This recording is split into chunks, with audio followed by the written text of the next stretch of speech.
여러분 안녕하십니까. MBC 해장국집에 오신 것을 환영합니다. 오늘도 뜨끈뜨끈한 국밥처럼 여러분들의 막힌 속을 확실하게 풀어주실 두 분의 패널 소개해드리겠습니다. 새누리당 김성태 의원입니다. 안녕하십니까. 예, 안녕하십니까. 김성태입니다.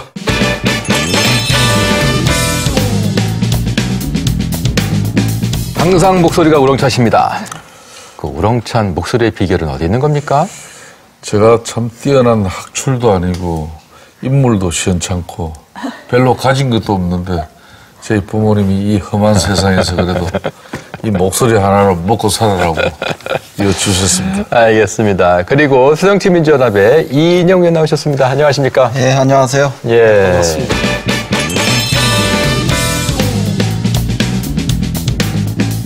자, 그리고 오늘 해장국집 저희 아르바이트생 또 소개해드리겠습니다. 최선아 씨입니다. 안녕하세요. 안녕하세요. 예. 안녕하세요. 오늘 학교 있다가 오신 것 같아요. 네, 수업 끝나고 바로 왔습니다. 일요일 아침에 거짓말. 근데 지난주를 또 되돌아보면은요. 아무래도 또 이 상서 특검을 둘러싼 그 문재인 대표께서 이 전국을 타개할 그 해법과 관련된 그 기자회견을 갖지 않으셨습니까? 특검을 통한 진실 규명을 요구합니다. 누가 돈을 받았고 그 돈을 어떻게 썼는지 밝히는 게 핵심입니다. 우선 두 개의 특검을 하자는 거 아니겠어요? 하나는 자원회계 관련해서는 우리가 상설 특검을 하자는 거고 예. 그다음에 성완종 리스트와 관련해서는 우리가 알고 있었던 그런 특검을 하자는 거죠. 그 처음부터 이어서 특검으로 바로 이야기하지 않았던 거는 우선은 그 검찰의 수사 의지를 지켜볼 필요가 있다. 네. 그걸 통해서 국민들이 의혹을 갖고 있거나 궁금해하는 것을 명확하게 수사하는지 이런 것을 좀 지켜보자 이런 것들도 있었는데요. 그러나 또 다른 한편에서는 바로 특검을 이야기하는 것이야말로 정략적인 오해 소지가 더 많다. 뭐 이런 고려도 좀 있었다고 저는 생각해요. 네. 그런데 이제 최근에 와서 성완종 리스트의 문제들이 단순히 이완구 국무총리가 진퇴를 결정하는 것을 넘어서 어떤 의미에서는 지금 정권의 핵심부에 계셨던 분들의 이름이 모두 거론되고 있고 그게 더 나아가면은 말하자면 이 정권의 탄생과 관련한 도덕성 문제라든가 정통성 문제 이런 것으로까지 비하할 수 있는 이런 문제들이기 때문에 네. 그와 관련해서는 지금 정권의 그 실세들이 수사에 영향을 주고 이럴 수 있는 여지를 아예 차단해서 객관적으로 투명하게 하자 이런 취지라고 보셔야죠. 네. 그랬기 때문에 저희 새누리당 입장에서도 이 소장 개혁파들이나 특히 김무성 당대표 최고위원 같은 경우도 지난 16일 날 대통령께서 남미 4개국 순방을 하는 날이죠. 네. 그날 두 분의 회동이 이루어졌을 때 사실상 김무성 당대표는 특검 주장을 했습니다. 네. 그러니까 처음부터 이번에는 쉽게 상설 특검법에 의해서 이 성완종 리스트에 대한 검찰 수사가 명명백백하게 신속하게 갈 수도 있었는데 네. 이걸 또 정치적 합의는 그 타이밍을 놓쳤어요. 뭐 뒤늦게지만은 지난 목요일 날 문재인 대표께서 제한적이지만은 특검을 하자는 이야기를 한 부분은 저희 당은 네. 상당히 고무스럽게 생각합니다. 다만 네. 상설 특검법 만들어 놓고 이 성완종 리스트 같은 경우는 또 그 규모나 비중이 크니까 지금 현재 상설 특검법상에 검사 5명으로 이 특검을 가져가기는 너무 힘들다. 네. 그렇기 때문에 성완종 리스트 특검 특별법을 또 해서 네. 별도로 가져가자는 거거든요. 이게 좀 어떻게 보면 좀 자가당착이 될 수가 있어요. 왜 그렇죠? 그런 게 이런 거죠. 이 상설 특검법의 가장 핵심적인 특검 사유가 권력행 바로 비리입니다. 공정성을 기하기가 어려울 때. 그렇습니다. 예. 그러니까 보라 마라 이번 특별수사팀이 15명 검사를 가지고 뭐 정말 공정하고 철저한 수사를 통해서 결과를 내더라도 제가 볼 때는 지금까지 가능적으로 야당이 검찰 수사를 믿지 못해요. 뭐 그럼 그때 가서 특검하고 국정조사하고 청문회 하자 그러면 이거는 정쟁이 될 수밖에 없는 거죠. 재보궐선거가 있잖아요. 재보궐선거가 있는 상태 속에서 이 이슈를 바로 특검으로 가져갔으면 저희들한테 뭐 틀림없이 이건 또 정략적이다. 그렇게 정략적으로 공세 취하지 마라. 이런 이야기들이 분명히 있었을 거라고 생각해요. 네. 그러고 이 수사의 진행 과정들이 친박 게이트 전체적으로 이렇게 확대되고 있다기보다는 네. 이완구 총리와 성완종 그 전 의원 간의 이런 관계 속에서 맴돌고 있기 때문에 네. 또 국민들의 의혹이나 궁금증은 그걸 훨씬 더 벗어나 있고 예. 이런 측면에서 검찰 수사의 그 한계를 넘어서는 그런 객관성, 투명성, 공정성 이런 것이 필요하니까 특검을 이야기할 수 있다. 예. 이렇게 보시는 게 좋을 것 같아요. 그런데 그 거론된 그 8분의 내용은 말씀하신 것처럼 소위 말하는 그 친박 핵심이라고 얘기를 하고 있는데 김성태 의원님께서는 친박 핵심이 아니신가 보죠? 저는 18대도 소장파, 이렇게 기획파, 이렇게. 실세인 줄 알고 있었는데 아닌가? 실세면은 이런 자리 부르지도 않았잖아요. 솔직하게. 이번에 이제 성완종 리스트 8인에 대해서는. 예. 일간 야권의 주장이나 언론에서 이야기한 시기에. 네.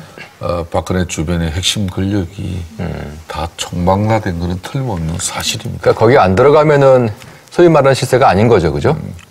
꼭 그렇게 비하하기는 좀 그렇습니다만. 예. 그렇기 때문에 이번 사건이 검찰로서도. 예. 제가 지난 13일 날, 이번엔 4월 국회 대정부 질의 첫날 첫 질의자였습니다. 한교안 법무부 장관에게 검찰이 특별수사팀을 꾸려가지고 이제 검찰 수사가 진행됐는데. 네. 만일 수사가 미진해가지고 특검에서 새로운 사실이 밝혀진다면은 장관 당신이나 검찰총장 못 벗어야 된다. 김 의원님께서 끝날 그 대정부 질문을 하실 때. 예. 그 총리한테 하셨던 질문 가운데요. 왜 이렇게 총리님은 바람잡이였습니까? 이런 취지의 질문을 하신 게 있으셨죠? 그렇죠. 이양구 총리는 왜 이렇게 말도 많고 달도 많습니까? 예. 이제 이 이야기인데. 예. 저희들의 추측으로는 뭔가 관련이 있다. 이런 것이 그 일반적인 그 분석일 텐데요. 그러니까 국정에 본인은 부담을 주기 위한 것이 아니라 본인은 국정에 부담을 주는 것을 이렇게 피하기 위해서 물러선다 이렇게 예. 말씀하셨죠. 그런데 저는 이완구 국무총리가 퇴진한 거 이런 걸 떠나서 네. 이번 수사가 공정하고 네. 객관적이다, 투명했다 이렇게 평가를 얻으려면 세 가지를 분명히 할 수 뭐죠? 있어야 된다고 생각합니다. 우선 그 성완종 리스트에 거론된 8분이 모두 기본적인 조사를 받고 수사의 대상이 돼야 된다 이런 생각입니다. 이름만 올라간 분들도요. 그리고 그걸 통해 가지고 명확하게 아니면 아닌 것이 밝혀지면 된다 이런 생각이고요.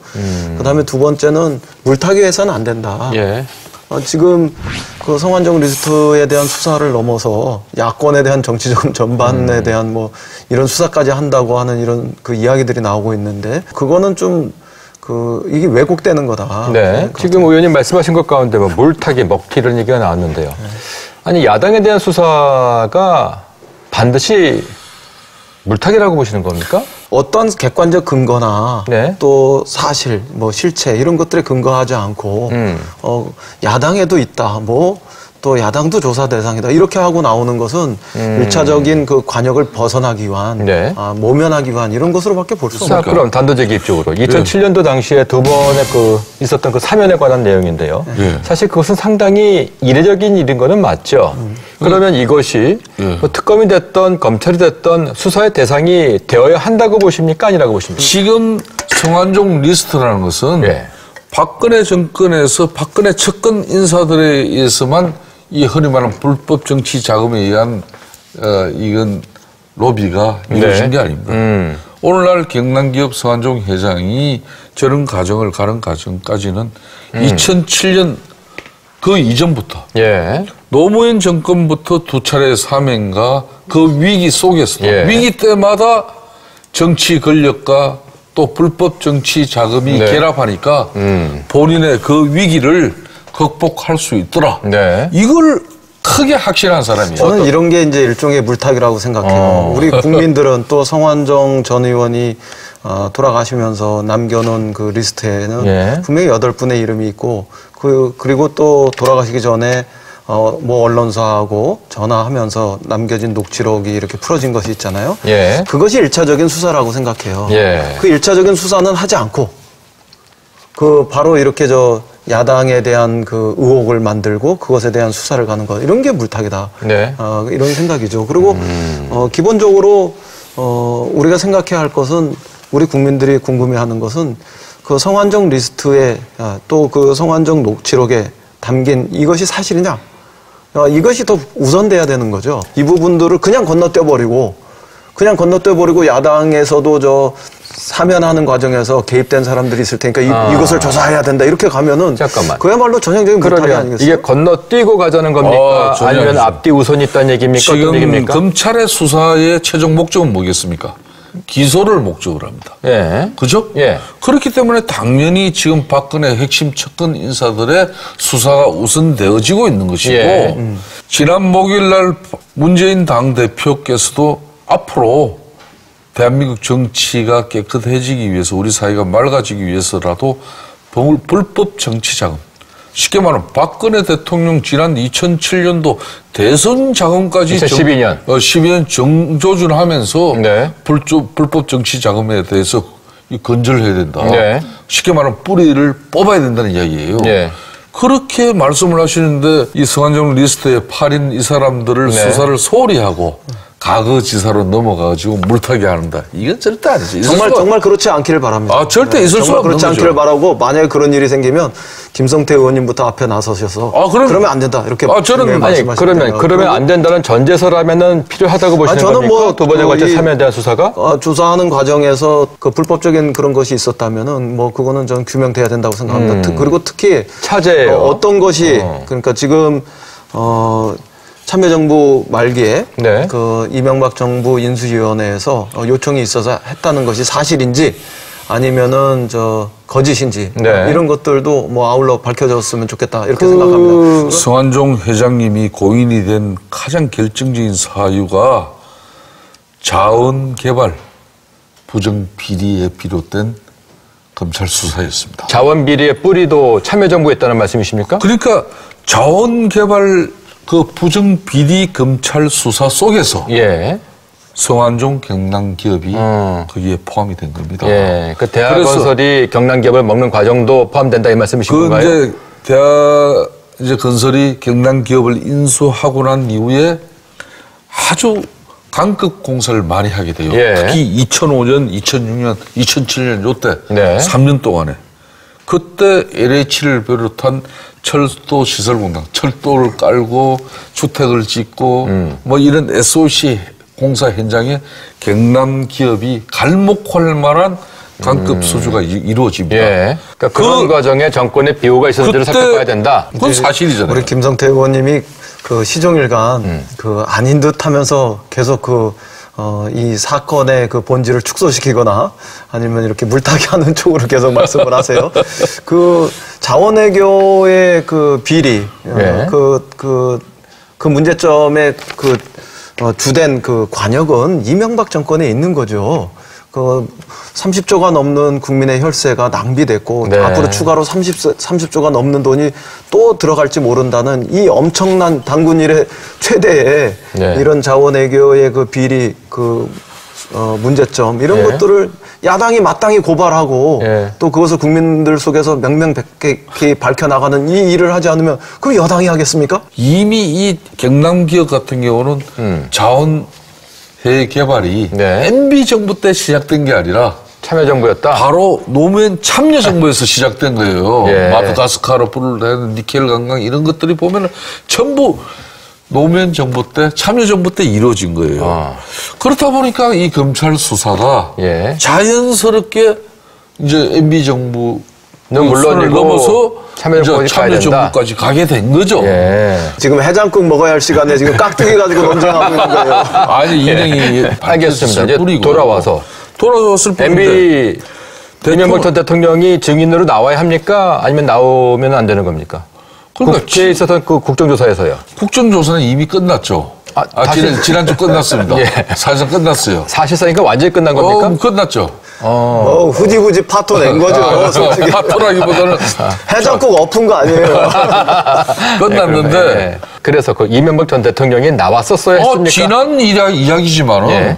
나오셨어야 됐다? 국정조사에서 이명박 대통령이 연루된 그런 정말 국민 헬스의 문별한 자원외교에서 비롯된 자원개발의 부정비리 연루 의혹이 있다 그러면은 네. 어느 누구도 성령을 더서는 안 되는 거죠. 이명박 대통령들 거기서 왜 예외가 됩니까?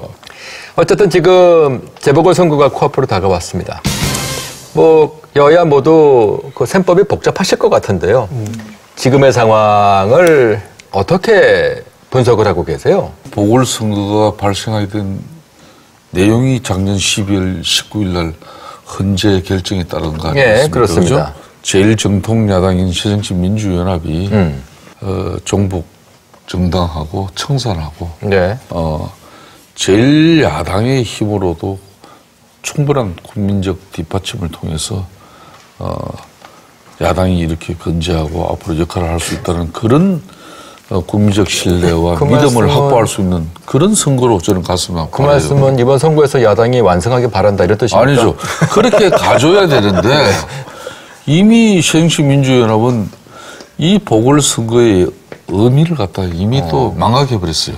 간악에서 유상규 후보가 이제 사퇴를 했지 않습니까? 네. 통진당 후보가 사퇴를 하고 나니까 또 성남에서도 새정치민주연합청에서 통진당 후보 사퇴를 지금 종용하고 있죠. 그러면은 이거는 새정치민주연합이 네. 수권 정당으로서의 예. 제일 야당의 모습이 아니라는 네. 거예요. 글쎄요, 뭐 저는 종북 세력과 다시금 그 야권 단일화를 추진한다 이런 식의 이야기는 전 뭐 금지초문이에요. 네. 참 수단 높게 아침 일찍부터 이렇게 그 마타도아를 퍼뜨리고 계시는 것 같은데요. 예. 굉장히 유감이네요. 저희는 시종일관 이번 재보궐선거를 하면서 그 유능한 경제정당으로서의 모습, 면모 이런 걸 보이기 위해서 노력하고 있죠. 네. 제가 딱 한마디만 하면 저는 이 결과가 분명할 거라고 생각해요. 우선 야권이 분열된 상태 속에서 선거가 시작하는 분위기였기 때문에 네. 지금 새누리당을 비롯한 이 여당과 박근혜 정권한테 매우 유리했다가 그 선거가 시작되기 직전에 성한종 리스트가 탁 공개되면서 네. 그 여권 새누리당을 비롯한 그 박근혜 정권한테 굉장히 불리한 때로 작용했다가 네. 그러니까 이 전제를 만회하기 위해서 너네들도 참여정부 시절에 그리고 새정치민주연합 당신네 당신의 의원들 중에서도 성한종 그 전 의원과 저 정치자금이 그 리스트에 합법적이던 예. 불법적이던 이렇게 오고 간 그 정황들이 있다 이런 것들을 하면서 이렇게 물타기 하고 있는 거라고 생각해요. 그 해장국 앞에 두고 왜 자꾸 물을 타고 있어요, 진짜. 아니, 해장국 그러니까 그래서 예? 그래서 이 결과는 결과는 이렇게 그냥 객관적으로 드라이하게 하면은 반전의 예. 반전을 거듭하고 있기 때문에 예. 29일날 투표 지켜봐야 결과를 된다. 보고 말하는 것이 옳겠다. 존경하는 우리 이인영 최고위원께서 유능경제정당, 새정치민주연합이 진짜 유능한 경제정당이 되면요, 우리 새누리당이 간판 바꿔야 됩니다. 그런데 지금 하신 말씀하고 다르게 얼마 전에 노사정 대타협이 그냥 어그러졌죠, 그죠? 네.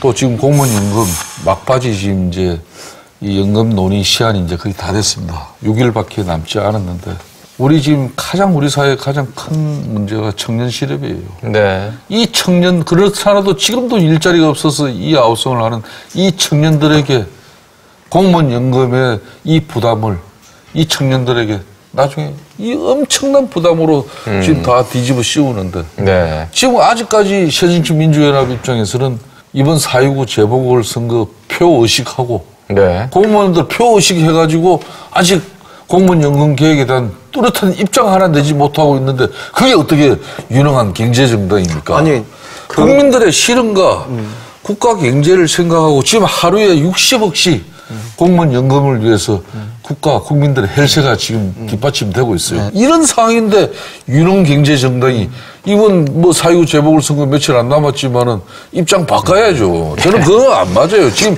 자. 말씀하시고 행동하고 다른 그런 유능 경제정당이 있어요. 실천을 그러니까 해야죠.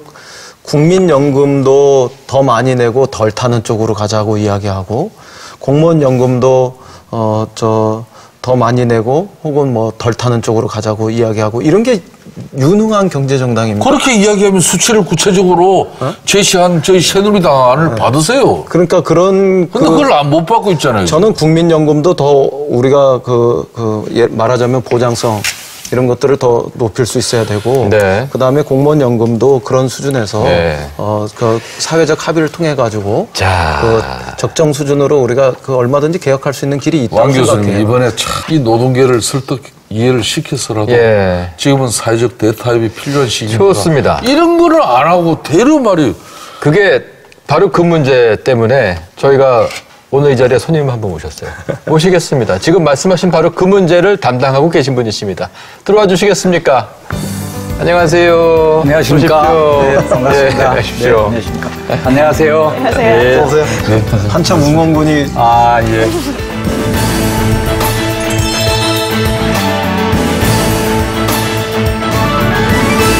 우리 지선아 씨, 오늘같이 이렇게 새벽에 해장국 만드시려면 6시 이전에 출근하셨죠?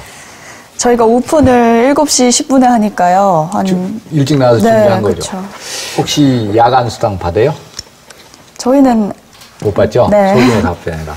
그래서 이번에 대타협을 할 때 예. 5인 미만 사업장의 근로시간이 지금은 적용을 못 하고 있거든요. 그래서 예. 8시간 이상 일해도 연장 근로수당이 없고, 이번에 대타협하면서 5인 미만 사업장에 대해서 근로기준법을 어떻게 적용할 것이냐, 이 문제도 연말까지 방안을 만들자, 이렇게 공감대를 네. 이뤘습니다. 그래서 오늘 막 들으면서 말씀 나누신 거 보니까 이 노사정 간의 많은 이슈에 대해서 완전히 결렬된 것처럼 이렇게 생각하고 계셔서 그건 아니고 부분으로 나눠서 협의를 진행하자. 그래서 네. 빅딜에서 스몰딜로 다양한 의제별 업종별로 이렇게 나눠서 협의를 계속한다. 네. 그런 취지로 우선 좀 이해를 해주셨으면 감사하겠습니다. 장관님 성격 참 급하세요. 들어오시자마자 앉자마자 아무튼 반갑습니다. 네, 반갑습니다. 오늘 두 번째 오시는 겁니다. 네. 그렇죠? 예. 최선아 씨. 네. 지난주에 우리 가게도 많은 분들이 오셨죠? 네. 어떤 말씀들을 주로 하셨습니까? 요즘 20대 청년들과 10대 학생들이 가장 선호하는 직종이 바로 공무원이라고 해요. 왜요? 아무래도 좀 철밥통이라는 소문 때문인 것 같은데요. 안정성. 네. 예. 얼마 전에 그래서 9급 공무원 시험이 있었는데 경쟁률이 51대 1, 교육행정직 같은 경우에는 734대 1이었다고 해요. 아이고야. 수능 시험 이후에 이제 수능 시험 다음에 우리나라에서 가장 많은 응시자가 지원하는 시험이 바로 이 9급 공무원 시험이라고 하는데요. 네. 그래서 그런지 요즘 이태백이라고 해서 20대 태반이 백수다 뭐 이런 신조어도 있고요. 네. 인구론이라고 해가지고 인문계 90%가 논다 뭐 이런 신조어까지 요즘 나오고 있거든요. 네. 이 부분에 관한 조사도 해오셨죠? 네, 제가 준비를 해봤는데요.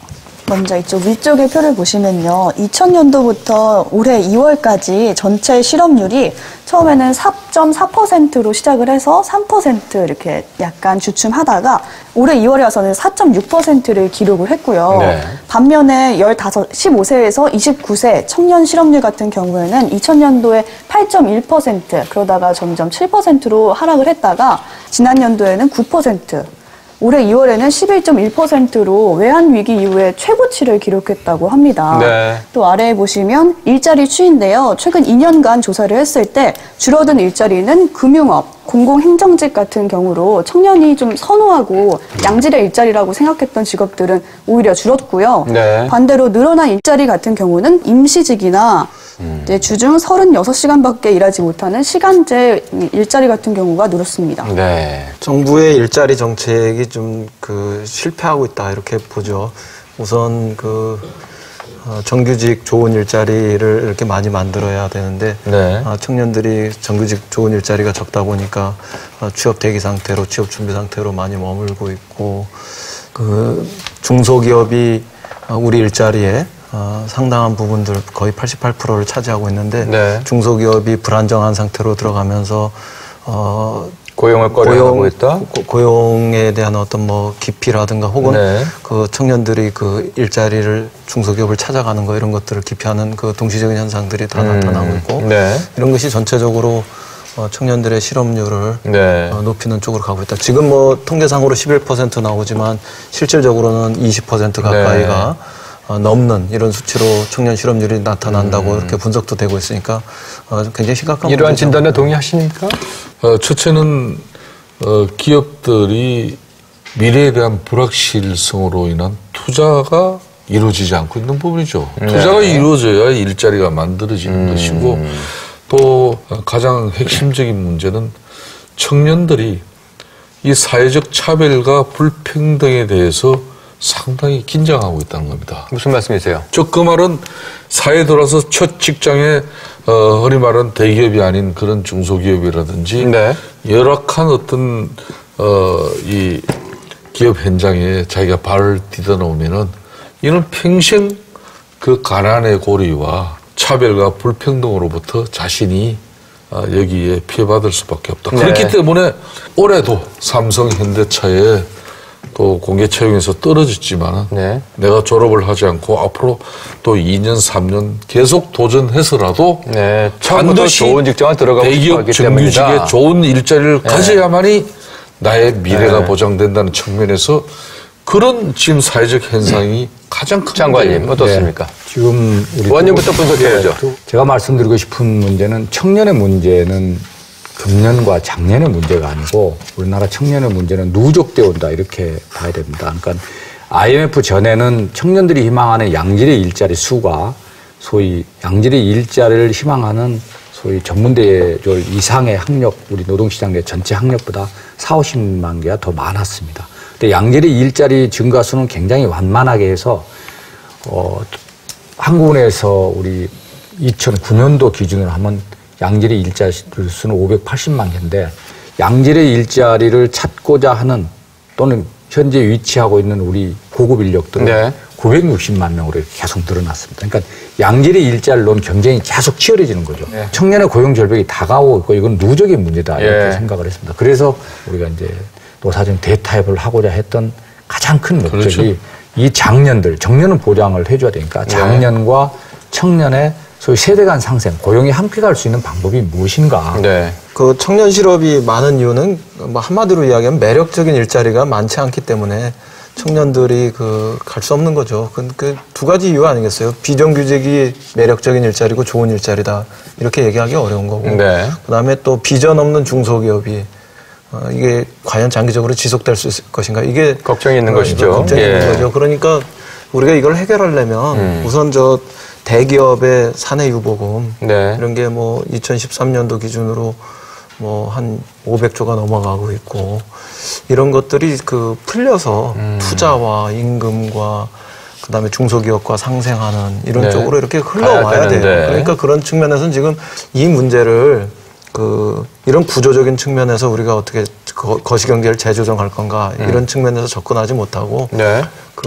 자칫 잘못해서 어른 세대와 청년 세대의 문제로 이렇게 아무리 말을 좋게 상생이라고 붙여봐야 잘못하면 갈등에 경쟁적인 어떤 이런 소지들이 생기는 건 전 좋은 해법은 아니라고 생각해요. 네. 그래서 그건 좀 대타협의 내용을 조금 설명을 드리고 강론으로 들어간 게 좋을 것 같습니다. 예, 말씀해 주실까요? 가장 저희들이 깊이 고민했고 대안을 많이 찾아했던 부분이 소위 격차 문제입니다. 지금 두 분 의원이 깊이 지적해 주시는 대기업과 중소기업 간에 어떻게 하면 동반 성장을 해서 2, 3차 협력업체 근로조건을 향상시킬 수 있느냐.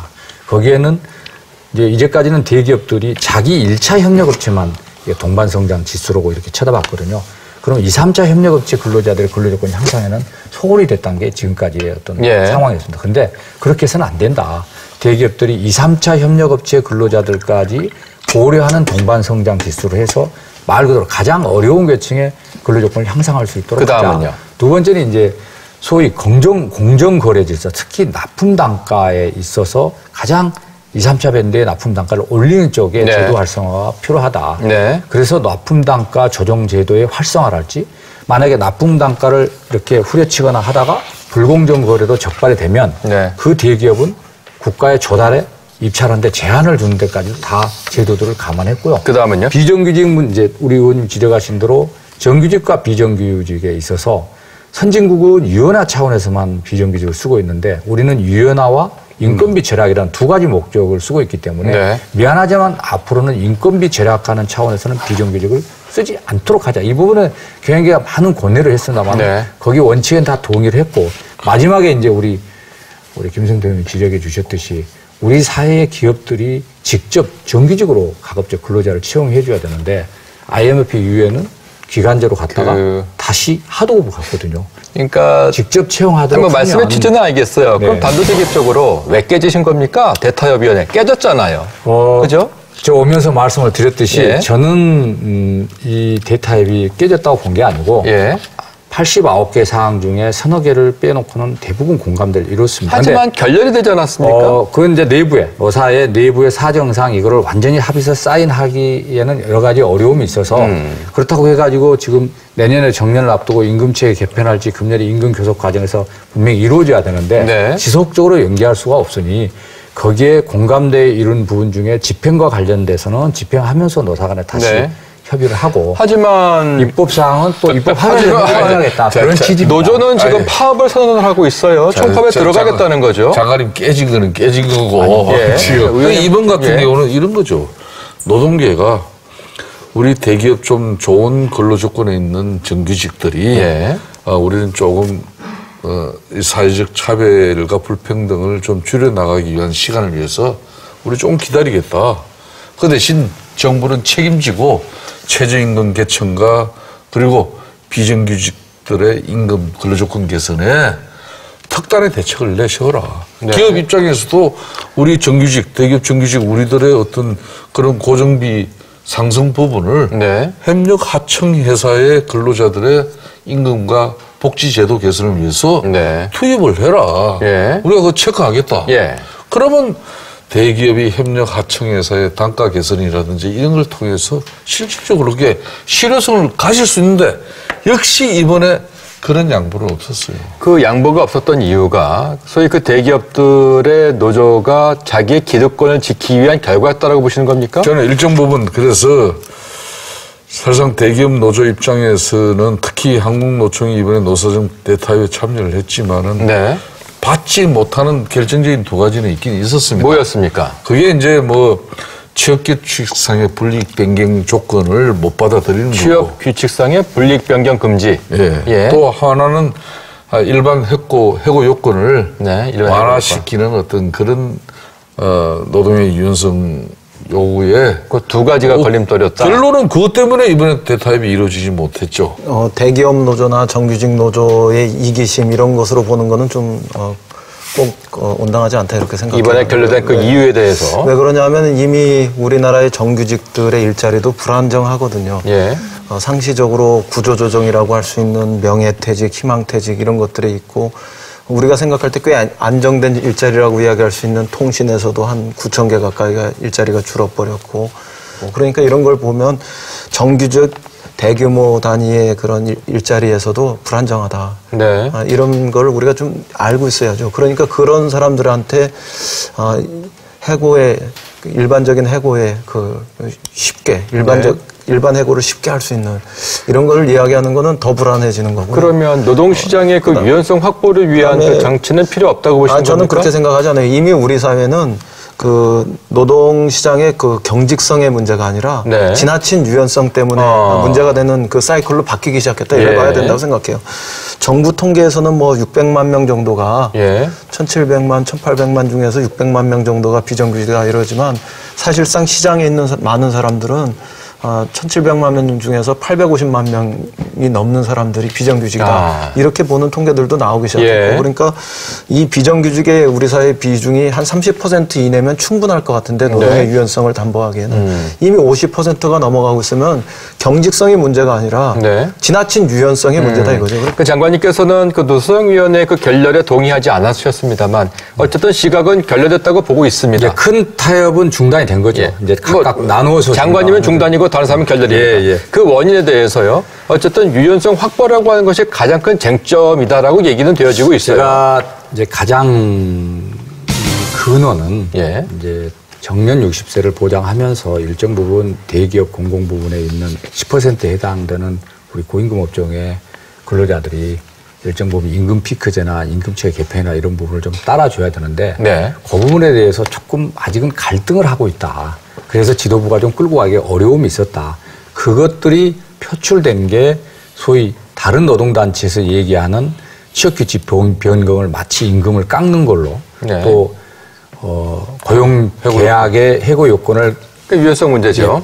명확히 하자는 거거든요. 예. 법과 판례에 따라서 명확히 하자는 거를 해고를 마치 쉽게 하는 것으로 쉽게 하려면 국회에서 법을 고치지 않는 한 안 되는 거거든요. 마치 그러는데 해고를 쉽게 한다라고 자꾸 얘기를 해서 이 논의를 더 하는 것이 무의미하다. 그래서 이 문제는 놔두고 가야 되겠다 이렇게 생각을 했습니다요. 그런 부분들이 우리가 예. 상황에 맞게끔 취업규칙을 그때 노사가 법에 의해서 바꾸고 가도록 해주는 게 취업규칙은 마음대로 회사가 그러니까 그 바꾸는 게 취지는 아니고. 알겠어요. 알겠는데 네네. 그거를 노조가 받지 않은 거 아닙니까? 그렇습니다. 그죠? 지금은 정당한 사유 없이 해고하지 못한다. 이게 예. 딱 해고에 관련된 조항입니다. 그걸 어떻게 그리고 바꾸자는 그 부분들이 거였었죠? 각종 판례에 의해서 이제 이루어져 왔습니다. 네.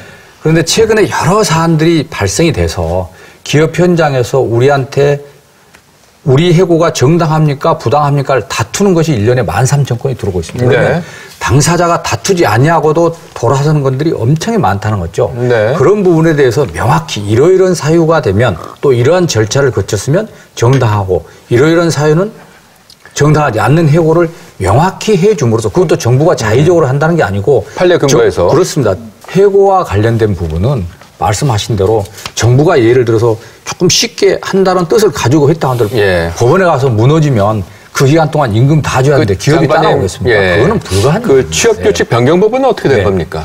취업규칙 변경 부분은 지금 우리 이 고령자 고용촉진법에 의해서 정년 60세와 임금체계 개편을 동시에 의무화하도록 돼 있고 그 내년에 시행을 해야 됩니다. 네. 그러면 금년에 단체 교섭이나 취업규칙 변경을 통해서 금년에 다 기업들이 그걸 반영을 해놔야 되거든요. 이 부분을 그간의 취업규칙의 변경 절차 또 사회통념상 합리적인 경우는 동의가 없어도 인정하는 여러 가지 판례에 입각해서 왜냐하면 이거는 판례에 입각해서 하는 게 예. 아니면 기업이 따라올 수가 없습니다. 그래서 자, 이 거기에 부분에 관한 것이 지침을 좀 노조 보완하겠다는 쪽에서는 취지입니다. 어떤 이유로 반대를 했던 거죠? 자, 취업규칙 불이익 변경 이 역시도 네. 지금 이제 노동계 입장에서는 조직 노동자들이 전체 경제활동 인구의 지금 10%도 채 되지 않잖아요. 네. 그러니까 90%가 노동조합 조직이 만들어지지 않은 그런 노사관계예요. 계약계인 거예요. 예. 그러니까 이 취업규칙도 법에서 이렇게 이제 변경이 되면. 용이하게 이렇게 이루어지면은 90% 사업장은 노조가 없으니까 네. 일반 근로자들에게 불이익이 바로 전가돼 버린다. 네. 그런 그것도 우려가 이야기예요. 있고 그래서 결국은 저는 예. 그때 정년 60세와 함께 임금 체계 개편도 반드시 해야 된다고 패키지로 의무화된 거죠. 예. 들어가 있어요. 거기는 임금 피크제도 당연히 포함된 그 거죠. 임금 예. 피크제도 법률 조문에는 구체적인 사안이기 때문에 안 넣었지만은 네. 당시 의사록에는 그 내용이 다 들어가 있어요. 그런데 이제 산업 현장에서는 이제 정년 60세는 법에 의해서 이제 보장된 걸로 되고. 강제적인 요건이 되었으니까 가야 되는 거고. 네. 임금 그 대신 부분은 들어가지 임금 않았으니까. 피크제 도입은 이건 노사가 협상적으로. 협상에서 네. 합의가 이루어져야만이 또 선택되어지는 네. 거예요. 그러니까 그런 충돌이 있기 때문에 그걸 좀 이제 노동부 입장에서는 네. 취업규칙상에 좀 그런 문제를 줄이자는 거죠. 우선 그 해고를 좀 쉽게 하는 거 이거는 이철구 의원님, 해고 쉽게 하는 게 아니라니까요. 그 장관께서 뭐라고 말씀하시건 간에 결과적으로는 그 나쁜 해고를 합법화 시켜주는 통로로 작용할 가능성이 그거는 너무 불가합니다. 높은 정부가 거죠. 그래서 법을 넘어서 할 이 수는 점에 없잖아요. 대해서는 아니 법으로 만들어주는 거 아니겠어요? 그러니까 그러면 그 입법을 해야 되는데요? 그러니까 나쁜 해고를 그 합법화 시켜주는 통로로서 그 일반 해고를 쉽게 하는 뭐 이런 그 법과 제도를 만드는 거는 그건 뭐 있을 수 없는 일이다 이렇게 예. 생각해요. 그리고 취업규칙은요? 그 취업규칙 문제도 제가 지금 오늘 이 자리에 와가지고 논의하다 갑자기 이렇게 좀 의심이 생기는데요. 정년을 60세로 늘리는 건 이익의 문제고 네. 또 임금 피크 상태 속에서 정체되는 거 이거는 불이익의 문제인데 네. 이 두 개를 합쳤을 때 이게 이익이냐 불이익이냐 이런 문제를 합쳐서 이야기하게 되면 그건 애매한 부분들이 생길 것 같아요. 이런 문제들을 정부나 기업이 자기 유리한 쪽으로 취업 규칙을 특히 이제 변경해 갈 때 전 노동자들 측면에서 상당 부분들이 불이익 상태로 변경되는 과정에 놓일 가능성이 높아지는 것 같아요. 섣불로 오셨다고 지금. 그거는 아니고 그냥 이런 문제들은 더구나 이걸 어떤 지침이나 가이드라인으로 얘기한다? 이 이건 기업의 더 어려운 근로자들이 문제라고 자기가 임금 최고 상태에서 정년이 늘어나는 만큼 내가 일자리를 잃는 것보다는 네. 약간의 임금의 손실이 있더라도 네. 피크 때보다는 임금이 조금 줄어들더라도 네. 정년 연장을 훨씬 선호한다는 게 근로자들의 80% 이상이에요. 그렇기 때문에 저는 기업들 입장에서 정년 연장과 관련해서 과도한 예. 임금 피크를 통한 삭감은 알겠습니다. 문제지만은 예. 일정 부분은 예. 또 기업 입장도 고려해야 된다. 아무튼 이런 과정에서요. 분명한 장관님 건 잠깐 네. 이런 과정에서 한국노총에서도 5월 총파업을 향한 투표를 지금 예정하고 있습니다. 노동계가 상당히 지금 격앙되어 있다고 할까요? 크게 반발하고 있는 상황인 것 같은데. 민주노총은 현 지도부가 원래 출범할 때부터 예.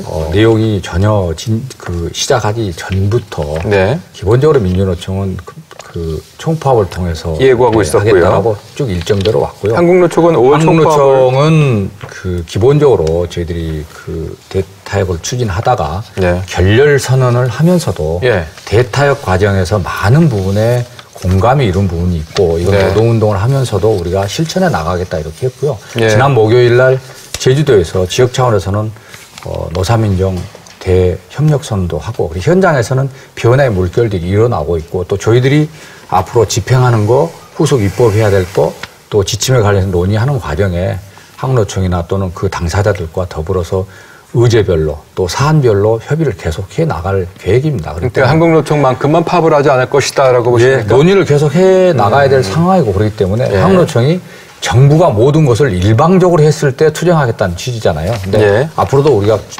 알겠습니다. 부분별로 협의를 하기 때문에 그런 일은 자, 최선아 씨. 사실 청년들도, 제가 청년들도라고 말씀드렸던 것은 어느 누구 하나 우리나라 국민 중에 이 취업 문제를 걱정하지 않은 분이 없으실 것 같기 때문이었는데 네. 젊은이를 대표하는 입장에서 장관께서 오셨으니까 꼭 이 말씀만큼은 드리고 싶다는 게 없을까요? 제가 요즘 친구들이랑 얘기를 하다 보면요. 이민 가고 싶다 이런 말 하는 친구들이 아이고. 정말 많아요. 예. 그래서 왜 그러냐 이런 얘기를 하다 보면은 취업 준비하면서 공부하는 것도 너무 힘든데 힘들게 공부해도 취업이 안 된다. 그렇죠. 앞길이 막막하고 미래가 안 보인다 이런 얘기를 하게 되는데요. 예. 이런 얘기가 나오지 않게 제대로 된 일자리를 만들어지는데 좀 신경 써주셨으면 네. 좋겠습니다. 사실 주무부처 장관 입장에서 이 문제보다 더 큰 고민이 뭐가 있겠습니까? 청년들도 그렇고요. 또 어르신도 그렇고요. 우리 국민 모두가 적어도 일자리만큼은 안정적으로 다닐 수 있게 되는 그날이 오기를 바라면서 건배를 마무리를 할까요? 예, 오늘 장 씨가 고맙습니다. 네, 감사합니다. 예.